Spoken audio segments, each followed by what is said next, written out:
Greetings Earthlings, welcome to another episode of A Day in the Life. Today we have Project Belle. She's a model year 2000 something. I forgot. Whiskey 253 GLC 63 Mercedes. She comes in for some work, and I'm sorry for the after hours shots. We'll get better video tomorrow because we have had a rolling Christmas. We have a box of goodies from Santa. We want to dump that box and take it all the way and throw a magic wand on this, like wow.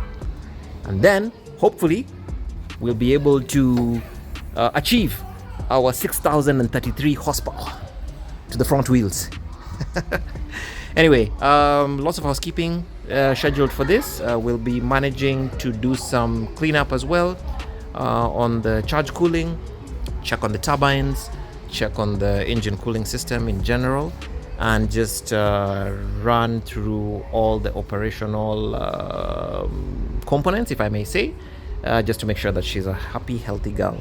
So this was just an intro video. We'll do the rest in good daylight. Hopefully we'll have parted out the stuff and we shall be able to get them onto the vehicle to show you a little bit of how things are done. So catch you on the next one.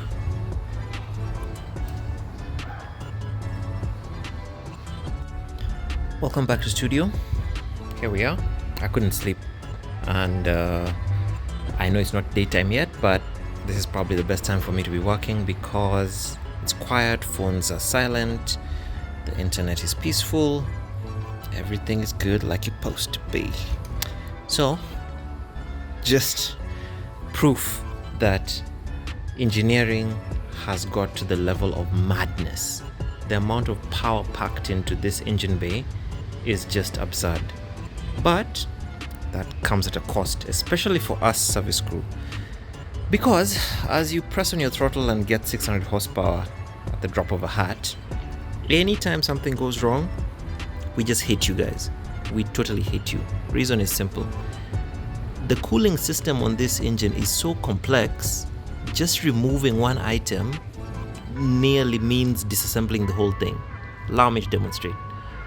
We're replacing the charge coolers over here. These are the factory items. I'll probably get better shots in the sunlight, and they are directly attached to your throttle bodies, which is how you get air metered into the engines. So obviously we'll have to clean these because they have served a little bit and they need some love. And that's the second bunk, but this is the upgrade. It's much bigger, much chunkier, and the reason we are getting into all this trouble is because this is all aluminium. But the factory guys, because of course saving cost and all the plastic molding, these tend to crack or give in or even melt sometimes, because please remember, those guys are talking directly to your turbos. Yeah, so those two guys.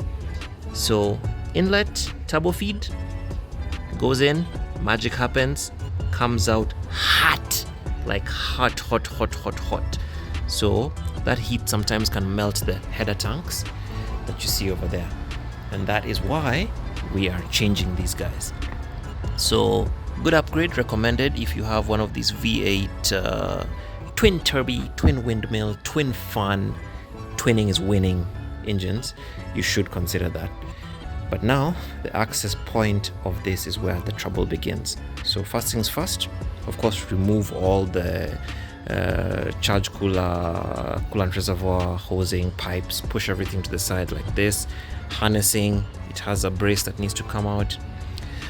Remove the fan shroud, aka the other windmill. By the way, this design is just totally wicked. I love it. Very good design. Then struggle with your fingers, Subaru fingers, get everything out, get to the charge coolers, and please remember they sit on these little pop locks, so you have to disconnect, pull up and out. And please remember there's two of them with an adjoining pipe in between this guy. So you have to be Gandalf from the school of wizardry to get to do this easily. It's really tough, especially when you're not sure you're going to break something. You have to be super careful not to injure stuff. At least for us, we're lucky because stuff like that coolant housing, which is already leaking over there, is getting a new, fresh, brand new upgrade. So this is also something to consider. When you come all this way, just change as much as you can, because when you need to go back in because something breaking after the fact, yeah, no fun. So we're also getting to do all the crankcase ventilation components, like this guy over here. I already did that one the last time because the charge cooler had failed and had to be replaced. Did that, left this alone because ain't nobody got time for that, but it's already leaking, so that's going to get a fresh dose of life. Comes with all the necessary plumbing. We'll check everything in there, clean up as much as possible, and the joke of all jokes, that is where your engine management lives in this car. It is buried deep on the right hand side bank of the engine. Told you, engineers hate us. So anyway, let's get this done. I'll probably do another piece after things start to get reassembled, because it's fun but it's tedious and shooting takes a bit of a minute. So yeah, I'll showcase a bit of this after the fact. For now, let's get back into it. This is really good progress. So this is basically what fails on these crankcase ventilation systems. It's complex, it works, but it's a pain in the buttooksy when it's time to fix and replace things. So I also took out the coolant housing so we can have a peek at our coolant pump. All the impeller blades look alright. Give it a nice clean, replace the o-ring / gasket. We'll get to it. So the reason these guys fail is just primarily because they're made of plastic, and plastic can't survive heat for too long. So with time, the seams crack like that, and these crankcases are pressurized because the car is boosted. You'll find sometimes things go bad, and that's how we end up with such. And sorry, my glove is giving up. Another common failure we see is sometimes the membranes will give up, like this little guy.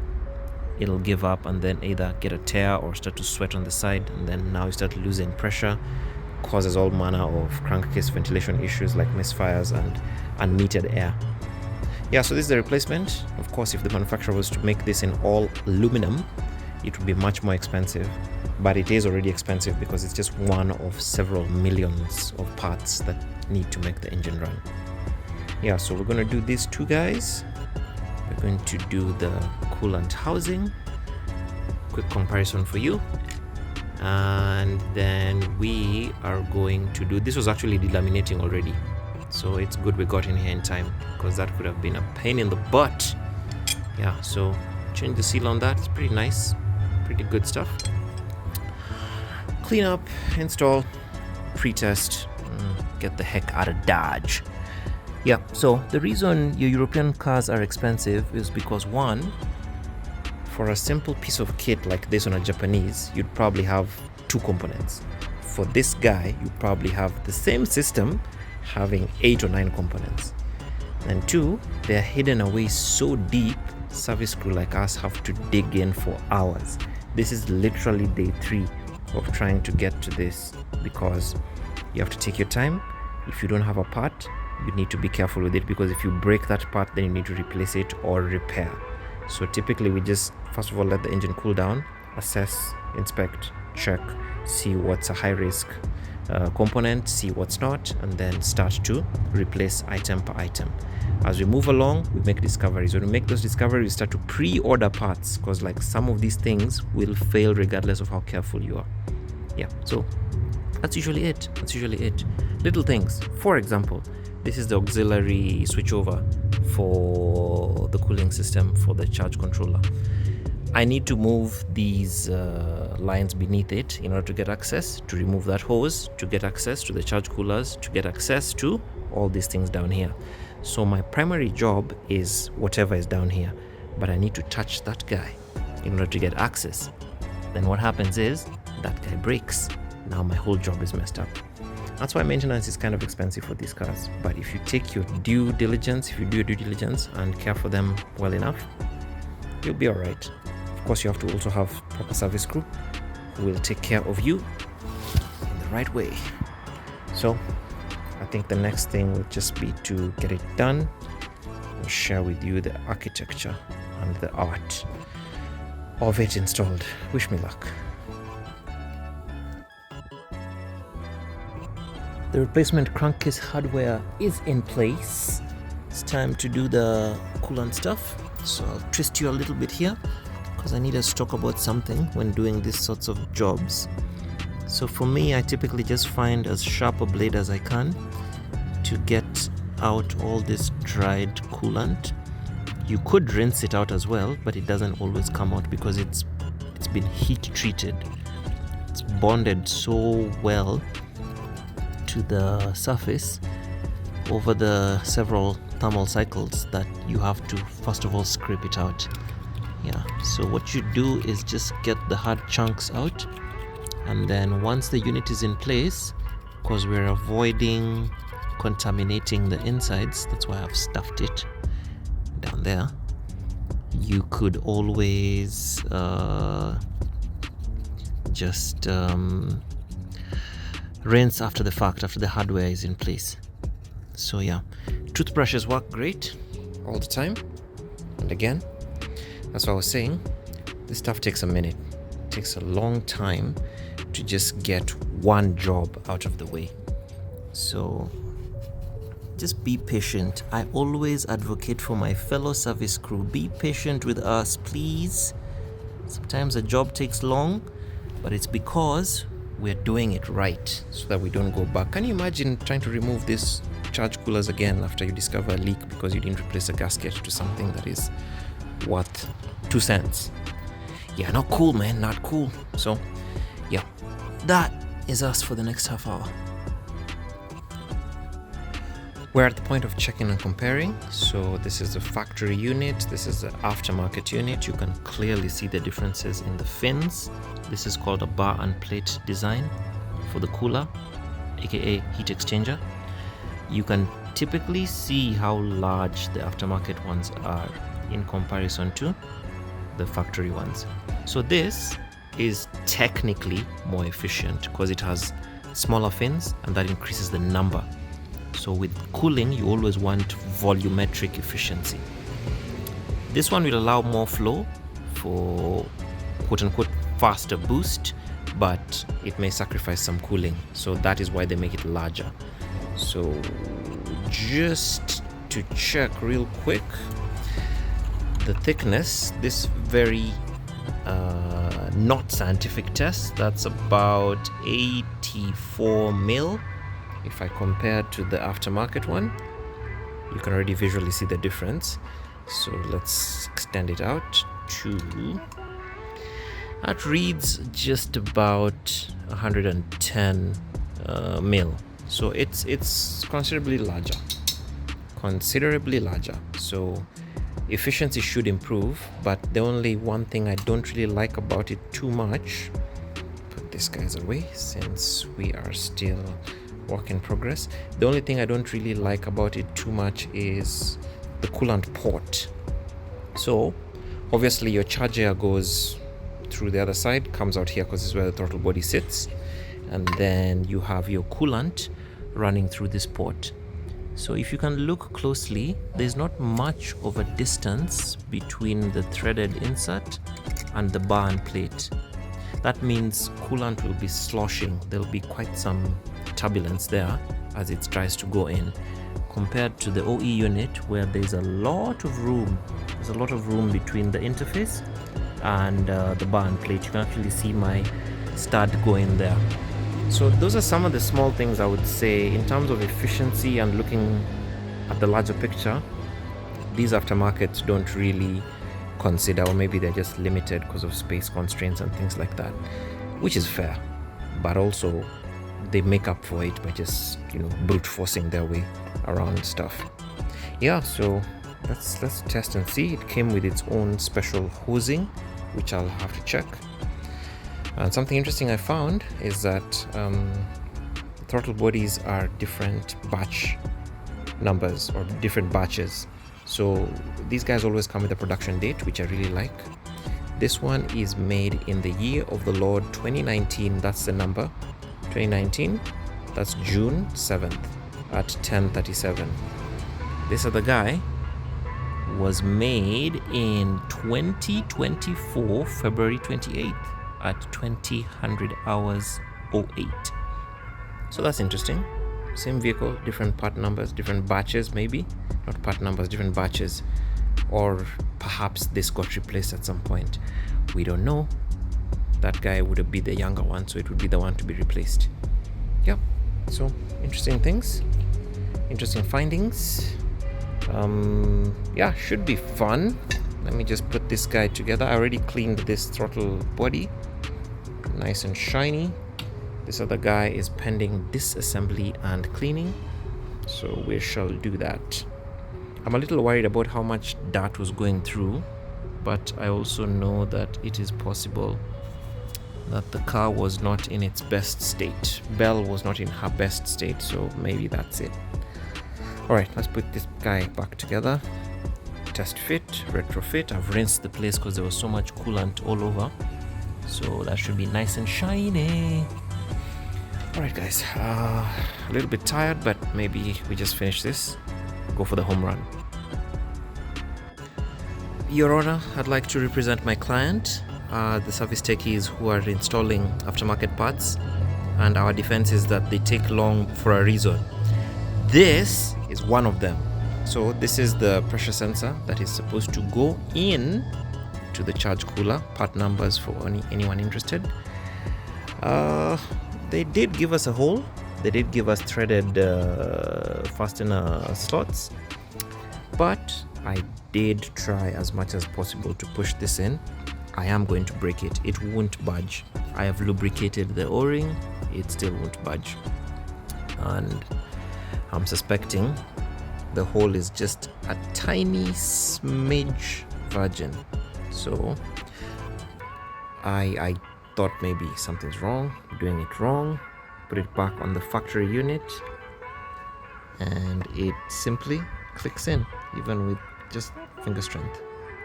No force, just smooth fit. So that means we have to check our tolerances, and I did. I don't think I'll be able to do this with you very well on camera, but I did check. This is just slightly over.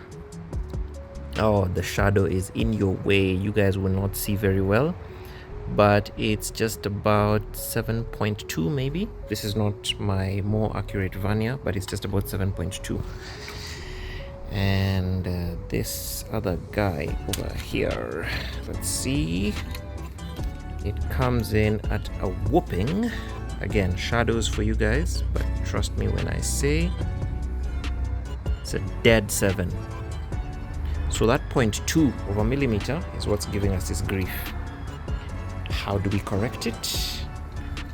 We whip out the big guns. So I have my stepped drill bit kit.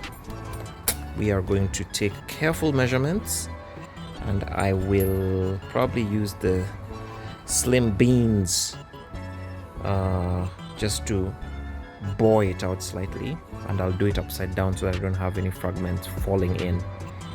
Then we'll give it a nice recess, just a nice tiny recess, just to help the O-ring slip in. Once it goes in, should be good. And anyway, that hole is too tiny, so even if I do go a little bit oversized, the O-ring will take care of it. And that is another reason why we take so long. So I have to do 2 of them again. All right, let me get to it. Should be fun, because this is my best part of engineering, making it work. Well, engineering is just about done. Just about. Use my 7mm drill bit. I just bored it all through, all the way to the bottom, and then I did the thing, and I beveled it off with the stepped bits. Then it's now time to clean it up. So you have to debar the edges. Like I said, I was drilling upside down, so all the fluff fell out the side, didn't go inside. So the camera will not do justice, but there's just a slight lip you can see over there. Slight lip. So the way to clean that up is a trade secret. Get some emery paper. You can use P600, P800, doesn't matter too much. Get some magic juice. For me, I like hydraulic fluid. Magic fluid works everywhere. Then just use that to clean up. Just wipe it down. So the fluid helps keep things moist, of course, but it also just shines up the surface a little bit. You don't have to do it too much, just a little bit. Maybe this is better if I do it here. The idea is just to remove whatever rough edges there were, because remember you're dealing with an O-ring and you don't want it damaged when it goes in. Yeah, so just that, nothing fancy, just cleans up the edges a little bit. Now it is time to get our sensor. Already lubed up the O-ring, should be good. Don't think I need extra lube. And oh wait, we broke our rules. We did not check to verify our work. You won't be able to see at that angle, but believe me when I say 7.2 dead on. Right? Moment of truth. Yep. Nice. Yeah, feels good. Feels good. Comes out easy. Pops right back in. Nice. Very nice. And our job here is done.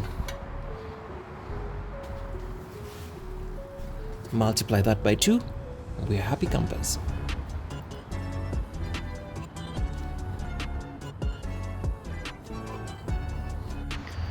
Welcome back to studio, boys and girls. Welcome back. Happy New Year. Hope you are all good. And here's our new problem. So, yeah, it's never a dull day with these guys. It's nice, bright and shiny. This is the factory hose that goes to the auxiliary switchover, like I said over here. It has its own OE connector, which we'll need to deal with because we have to interface that to these guys. So the kit comes supplied with a bunch of things. I'll figure it out. My most interesting task at hand right now is to figure out the angle, what we call the attack angle. Sorry, it's kind of still dark over here. The attack angle is how these guys interface. Let me take one out so you guys can see. So these are swivel joints, for lack of a better term. Let me show you one over here. So they can move about. Then when you have figured out what position, you lock them in there using that Allen, which is also not a standard Allen. Yep, so figure it out, and that is where I'm struggling with, because once these guys are in place, I'll have to know exactly what angle will allow the pipe to sit at its best position. Reason being, these things are thick. They are very thick. Yeah, it's about a 19 millimeter internal diameter, and they are almost not malleable. Like they are just completely stiff. So I need to be careful with how they go in, because their angle will determine how much stress they put on the joint and on this guy. So I need to be a little bit careful with that. So I'm thinking we'll just overlay everything, put them back in place, and then figure this plumbing out. And then we'll have to cut and of course jimmy all the connectors and make sure everything works. Not a very interesting thing I like to do, but it's necessary because these guys come in like extra large. Yeah, so that's the next task. Let's get to it. We don't ever give up. One is in, but still struggling with the rest. yeah, I'm going to have a problem here with the cross tube because there's literally no room. So again, I have my flexi bendy wendy tooling over here. That is for the coupler between the throttle body and the charge pipe that goes to the banks, the cylinders. I'm not sure how I'll show it because it's just no room, but let's try go upside down and in the belly of the beast, hoping that the camera will focus automatically and show you just what we're dealing with. Yeah, I know you can't see much. So that, where are you? That's the throttle body harness, throttle body fasteners. Yeah, I know you can't see much, but this guy, the one I'm shaking, this one, let me turn it. This is what we are trying to fasten, and jeez, it's really tight in there. So just to give you a demonstration of context, they have some spring-loaded bands. Maybe I can take one out to show you. Let me take this guy out. This is how the fastener looks. So you see these guys? These are like these arcs. They're spring-loaded arcs to prevent too much tension when you're torquing it down. The problem is they are designed with a notch so that they can only go one way over here. Let me actually pull the whole thing out just so that you can see. I like to give classes in real life. So Mercedes tells you that this requires airflow to go in that direction. It doesn't really matter. Because air is air, it'll flow either way. It's not a fitment thing or anything. They just like to be specific. So these are the notches. So this guy can only go one way. So if we're to use this, because they're the same piece, if we're to use this on this other bank, you see, it changes this way, and that means the head, the fastener head, goes to the bottom. On this side it's easier because they're at the top. Remember, air is coming in from the turbos, gets cooled, then goes into each bank that way. So it makes like an inverted Y. Yeah, fun times guys, fun times. So it's really tight here, and I'm being careful because remember the core is thicker. So even things like these pipes have to move out the way, like Luda, because there's just no room for them. And I'm trying to be careful because remember, all these things are plastic. You touch it, it crumbles. And I'm trying not to replace anything that we don't have. So one done. Maybe in the next 3 years we'll get done with the next side. All right, my fellow service techies in the house, always remember to reload before fatigue breaches the gates of Zion. I'm sitting here just catching a break, thinking about what we need to do next. Because, yeah, you can't do a good job on a tired mind, especially when your body is also not okay. So, let me show you what we have a problem with now. Belle will not just give us a break. Enhance. Lights on, please. Of course, I'm ready for this because every time we're dealing with aftermarket parts, you have to be ready to make a few changes to the original platform of the vehicle. First problem, proximity. See over here, I need to be able to secure this guy. That's the turbo outlet hose coming to the charge cooler, but because of our new fitment here, there's no room. There's literally no room, so I may have to turn it around and get it to clear that. When we do that, we are now in the way of the coolant bottle, which we can't really move because it has an anchor point there, so it always has to sit on that. Well, it doesn't have to always sit, but it'd be a good idea if it sits on that. Lo and behold, come down here. This is the coolant feed into the reservoir down there. So from the bottle to the reservoir. So if you follow it, it goes down here into what we were messing with earlier on. This is a hard line. It's a hard pipe. I can't really mess with it. Problem is, it's touching the hose over here. It's too close for comfort. It's actually touching. And that's with it not even secure to the bottle yet, because this is a push lock that has to go in and interface with the bottle. Not forgetting that we have these big chunky mamas that we need to put in, because those are still yet to crisscross all over the place.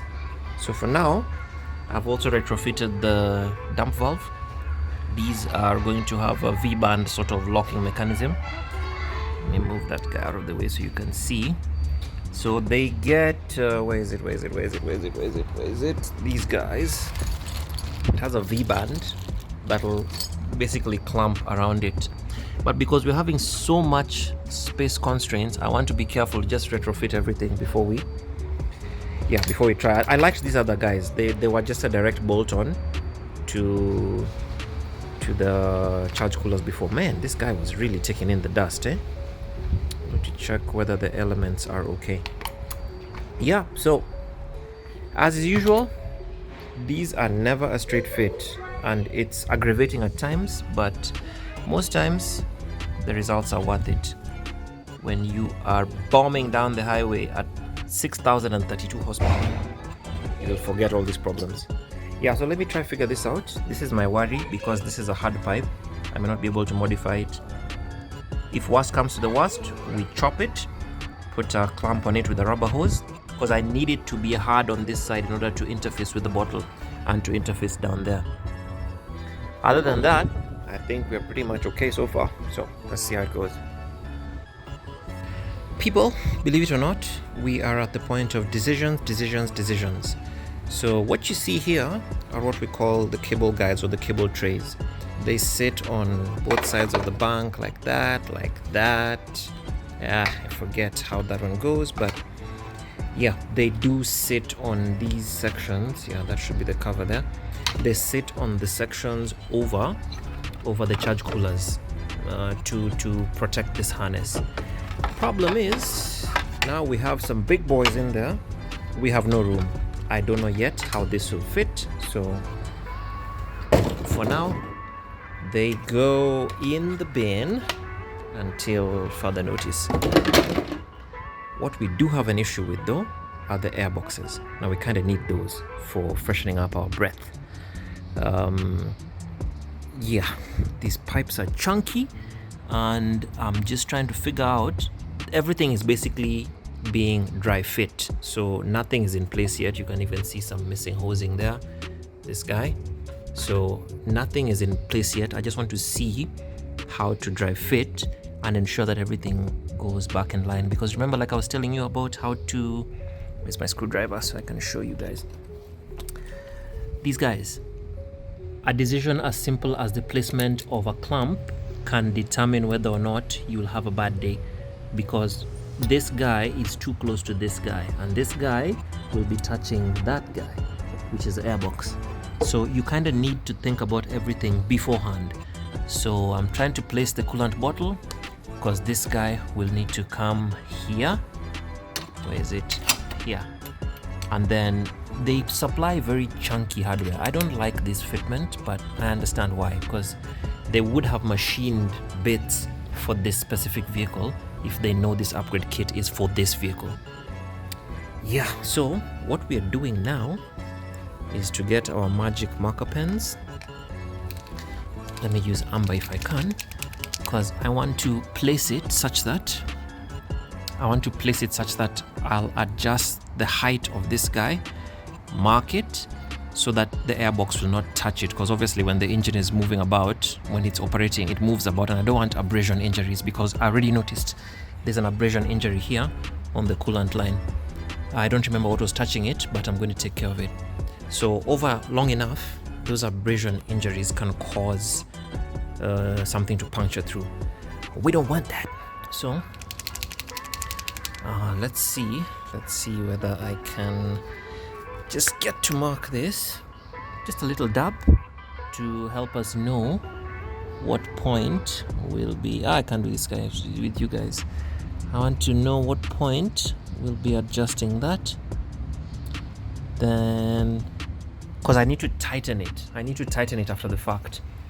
Yeah, it's really tight under here.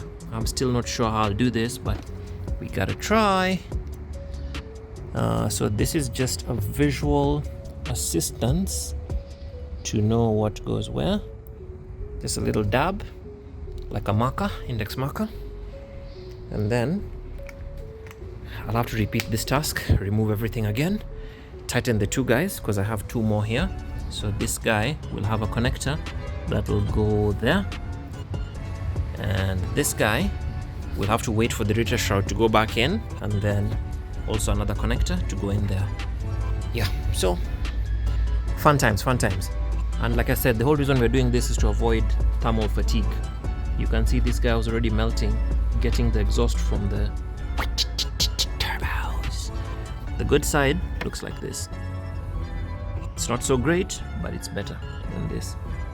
Yeah, so of course after the fact, I'll need to find bungs, create that for that. This side as well. Fit everything, then try to make it work. This is my main worry. I need to figure out how this will go. Not sure yet, but I'm thinking adjust the piping here after making sure the airboxes are happy, then loop it to make a roundabout turn, because this is a rigid hose. It's big, it's chunky, it's hard, so I can't do a hard turn. Then I'd have to take this OE connector, we'll cut this guy, and we'll cut it, then use the head to fit directly into that hose. Yeah, so wish me luck as always. Let's see how it goes. New day, new problems. I got 99 problems, but a Benz ain't one. Let's check on this girl. She's been asleep for a long minute. I'm worried about the battery. Oh dear, she's already complaining. Starter battery is low because she hasn't run for a while, so that means we need to get her running ASAP, which will be possible because we are almost ready. So let me just put this guy, enhance. Let me just put this guy 1 minute. Oh, service mode, so that I have enough headroom. And then let's get back here to show you the fruits of my labor. So we made lots of changes, lots of changes. I'll just walk you through here a little bit. So lights on, please. First things first, the cable trays, the harness trays couldn't go back, so I just rewrapped the harness in some tester tape, cloth tape. We'll figure out a way of suspending it and just making it safe not to suffer any heat damage from the coolers. Then, since we are running dump valves that are pneumatically actuated, we need to fool the ECM, engine control module, that the electronic bypass valves are still in place. That's what these modulators are for. Made some changes to the hardline reservoir feed, this guy over here, because remember, it couldn't go in front of the what is it called? In front of this interface tube, so it had to go behind it, and that meant it needed to be shortened. So that's why it's snipped. I put some clamps on it, and now the bottle sits nice and snug because I wanted to secure the bottle on this side by chopping the bracket that holds it, which is part of the factory coolant line that sits here. So that allows it to sit in the stock form, which also then allows us to retrofit the vacuum line that controls the actuators for both turbines.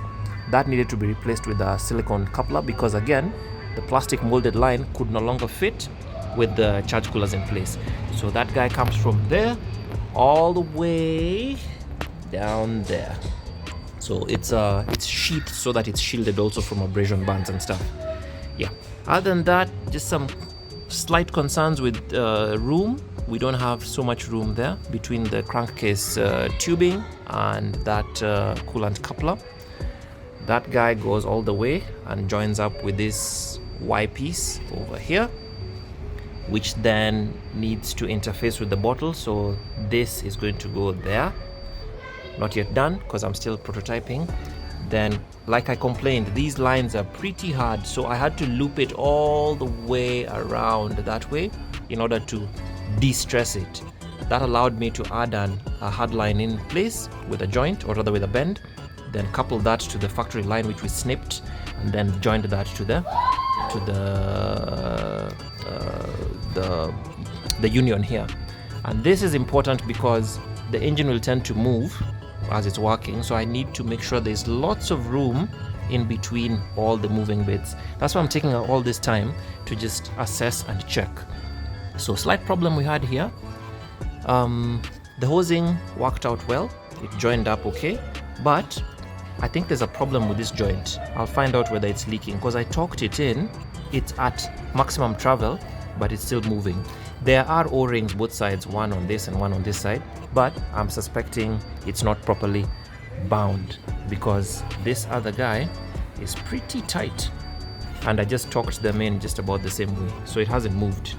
Oh, the angle is wrong, so that's how I marked it. So at this point we just need to top up coolant, and I'm going to do it in a two-stage manner. So we'll do the engine side cooling system first, top that up, run the engine, watch for leaks and see if there's anything off, and then we'll do the charge cooler side, because the reason is if there's a leak I want to isolate it. So if I fill up both systems, if there's a leak I won't know which is which. So let's start with the engine side, because remember we did the coolant housing down there.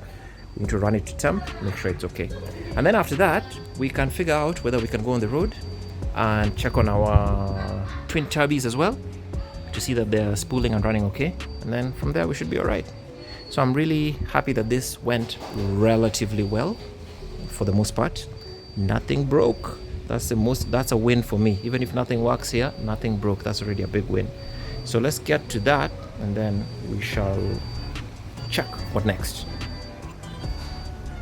Like we always do, using the good stuff. 325.6 fluid. Typically I would overfill just for it to have some bleeding opportunity.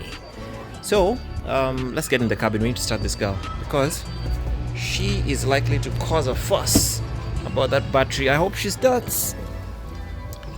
First things first, need to adjust my seat for my daddy long legs.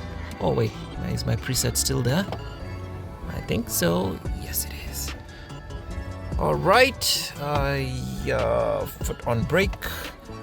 Engine start. Woo-hoo. All right. Enhance. Sounds very nice. Okay, let's go back out quick.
Loud. You wouldn't hear me much, so that's the initial run. Let's just power down. Initial run is good so far. Don't want her to get too hot, so we'd allow the system to bleed. As we check the pumps, as we check general cooling misbehavior. Let's see. Oh, it's already so warm. It's quite warm already. Okay, so you guys won't see much because obviously the camera does not depict the same thing that my visual cortex is looking at. Let me do this with you guys on the bench. Then we'll also fill up. I'll reconnect this hose for the charge cooler, then typically probably go for a run. I need diagnostics to also check because I've unplugged some sensors just for the sake of running, see whether there's anything else wrong down here. And that should be it. People like myself, thank you very much. This video I feel like is going to be too long. We do have our money light on. I've been watching temperatures there. I've been sitting here for a while as a setup diagnostic. I also have my engine data waiting to give me feedback. So for now, let's just get on the road. I'm going to baby Belle for a bit. I'll just put this guy away. I'm going to baby Belle for a bit because we just need to monitor and watch that she is okay. We'll also primarily check for leaks. I want to focus on that what you call it. I want to focus on that charge cooler system because that's where most of the work was. But before that, we need to verify that the engine is also happy. So for now, we need to hit the road, Jack. And don't you come back no more, no more, no more, no more. Hit the road, Jack. And don't you come back no more. So, as always, thank you. Oh, I see steam. Let's just go back a little bit. Let's just go back and investigate what that is about. I did rinse the area with some water. So let's see that we are okay before we can hit the road. One moment, please. Okay, let's get out of here. Enhance. Where are you? Hood release. My diagnostics can sit in there for now. Yeah, I think that's just the water I used to rinse because it's all over the place. Yeah, so it's not coolant. Definitely not coolant. Let's see, lights on. Yeah. It's just water. It's water from the rinse. Sweating all over the place. Yeah, so let's hit the road. And figure this out.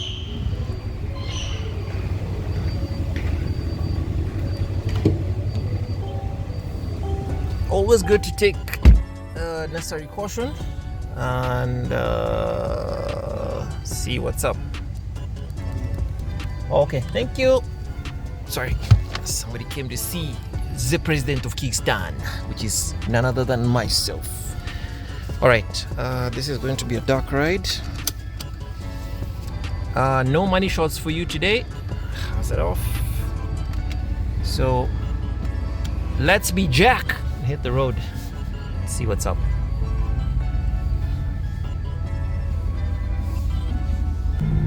Ladies and gentlemen, we've been driving for about 15 minutes, maybe 20. So far so good. Nothing's gone wrong on the metrics. Coolant has been steady, rock solid at 90, although we know that's a lie because the instrument cluster is programmed to put you at ease, not tell you when things are going wrong until they are going wrong. So I've also been driving in manual, just so that we can kind of watch stuff while having some sense of control. Yeah. So in order not to make the video too long, maybe we can end this one here, just because everything went relatively well. From this point on, it'll be troubleshooting. Maybe we can steal one little boost, just a bit.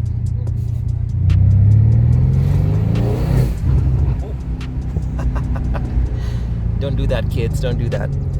Yeah, I didn't want to push it too much because we need to find out what our money light is about. I mean, it already threw the warnings with the pressure sensors, but we need to make sure that everything is running okay. Yeah, so as always, yeah, let's end this one here. It's gonna be too long, so let's end this one here. Bonus shots, baby. So we came back, made it back alive. Everything looks good except one tiny thing. Lights on, please. We might have some sweat down there. I don't think the camera will be able to get in there and show you guys, but yeah, there might be some sweat at the other end of this pipe, so we'll check that out. But otherwise, the engine is bleeding nicely. Levels have gone down because it is self-burping. I also did a little bit of top up there. I want to add some dye so that in case we have a leakage, we'll be able to tell, so I'll top that up as well. But we ran fine, no hassles, no drama. I did plug in these guys just so that we can clear the fault codes for now to make sure that we're running okay. But other than that, Belle is a champ, and I think we are getting out of it, so we should be good to start patching up and just doing additional housekeeping. Yeah, so after that, I have 2 more jobs with the sibling over there. Project Titan also needs some work, and Project Phoenix also has a puncture here. We'll get that sorted out of the way real quick. Since Belle was the star of the show, it's time to say goodbye. As always, if you have been, thank you for watching. Remember to be good, be different, be nice. Booyah.